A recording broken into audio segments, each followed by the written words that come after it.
அன்பு நண்பர்களுக்கு வணக்கம். திரிகடுகம் செய்யுள் 41.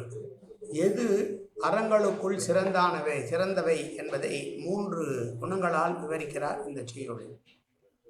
அலந்தார்க்கு ஒன்று ஈந்த புகழும், துளங்கினும் தன் குடிமை குன்றா தகைமையும், அன்பு ஓடி நாளும் நட்டார் பெருக்கலும், இம்மூன்றும் கேள்வியுள் எல்லாம் தலை.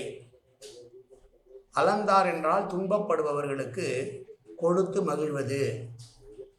வறுமை வந்த போதிலும் ஒழுக்கத்தை இழக்காமல் இருப்பது. நட்பு பாராட்டியவர்களை மென்மேலும் நட்பு கொண்டு அவர்களோடு பழகுவது ஆகிய 3ம் முதன்மையான அறங்களாக கருத வேண்டும் என்று சொல்லுகிற செய்யுள் இந்த செய்யுள்.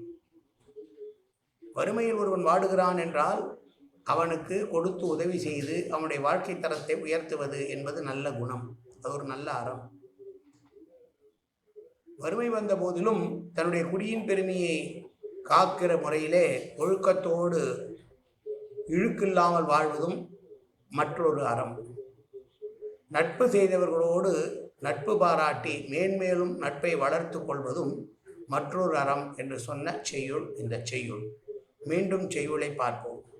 அலர்ந்தார்க்கு ஒன்று ஈந்த புகழும், துளங்கினும் தன் குடிமை கொன்றா தகைமையும், அன்பு ஓடி நாளும் நட்டார் பெருக்கலும், இம்மூன்றும் கேள்வியுள் எல்லாம் தலை. நன்றி, வணக்கம்.